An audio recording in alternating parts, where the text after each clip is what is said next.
Assalamualaikum warahmatullahi wabarakatuh. Kembali lagi bersama saya, Rahmah Isnawati. Pada pertemuan kali ini saya akan membahas mengenai pendidikan dan nilai budaya, yang mana ini adalah koneksi antar materi pada mata kuliah Filosofi Pendidikan Indonesia. Yang pertama yang saya akan bahas yaitu mengenai pemikiran Ki Hajar Dewantara, bahwa pendidikan itu bertujuan untuk menuntun segala kodrat anak agar mereka dapat mencapai keselamatan dan kebahagiaan yang setinggi-tingginya, baik sebagai manusia maupun sebagai anggota masyarakat. Pendidik itu menuntun murid secara holistik sesuai dengan tahap perkembangannya dan kodratnya. Kekuatan sosiokultural itu menjadi proses menebalkan kekuatan kodrat anak yang masih samar-samar. Pendidikan bertujuan untuk menuntun anak untuk menebalkan garis samar-samar agar dapat memperbaiki lakunya untuk menjadi manusia seutuhnya.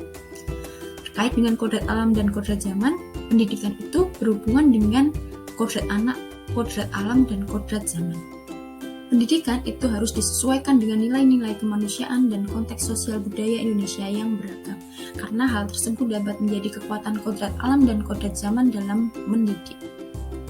Kemudian, menurut pemikiran Ki Hajar Dewantara, bahwasanya bermain itu adalah kodrat anak. Permainan itulah pendidikan. Guru harus menggunakan metode pembelajaran yang menarik dan menyenangkan agar sesuai dengan kodrat anak. Dengan bermain, anak dapat mengolah cipta dan rasa sehingga menjadi sebuah karya atau budi pekerti. Dalam hal itu, pendidik menuntun peserta didik dalam membentuk budi pekerti dengan menerapkan sistem Among. Sistem Among adalah suatu sistem untuk menuntun, mengasuh, membimbing anak dengan cinta dan kasih sayang tanpa paksaan, tetapi juga tidak membiarkan mereka berkembang secara bebas tanpa arah. Sehingga dalam menuntun itu harus disesuaikan dengan kodratnya agar jiwanya mereka bisa merdeka secara lahir maupun batin. Adapun semboyan Ki Hajar Dewantara yaitu Engarso Sungtulodo, di depan memberi teladan dalam budi pekerti dan tingkah laku. Yang kedua, Ing Madya Mangunkarso, di tengah membangun kehendak dan membangkitkan semangat. Dan yang ketiga, Tuturi Handayani, sebagai seorang pendidik kita di belakang itu harus memberikan dorongan. Adapun kepercayaan saya tentang peserta didik dan pembelajaran di kelas sebelum mempelajari topik ini, yaitu proses pembelajaran itu masih berpusat pada guru, artinya peserta didik hanya menjadi objek dalam pembelajaran di kelas.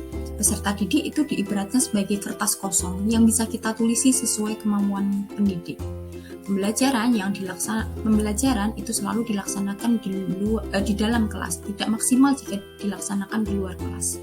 Kemudian tugas pendidik itu adalah mengajar dengan fokusnya itu pada ketercapaian KKM atau mengutamakan kognitif, dan peserta didik harus menuruti instruksi dari pendidik.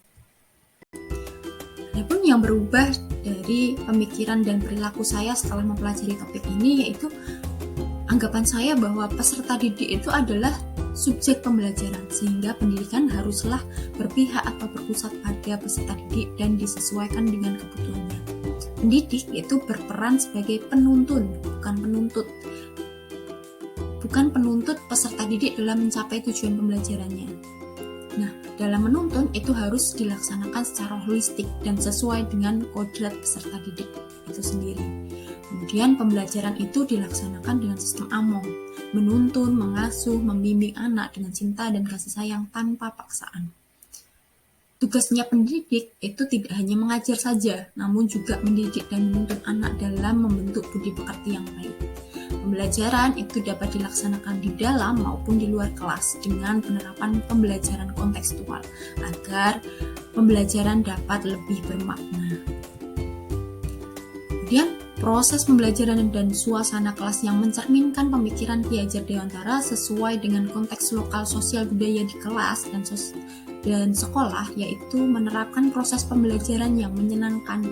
Karena menurut Ki Hajar Dewantara, bermain itu adalah kodrat anak, maka proses pembelajaran itu harus dilaksanakan dengan menyenangkan dan dengan mengutamakan aspek budi pekerti, seperti pembiasaan yang baik di kelas maupun di sekolah, yang dilakukan secara kontinu, secara terus-menerus, agar itu nanti menjadi pembiasaan.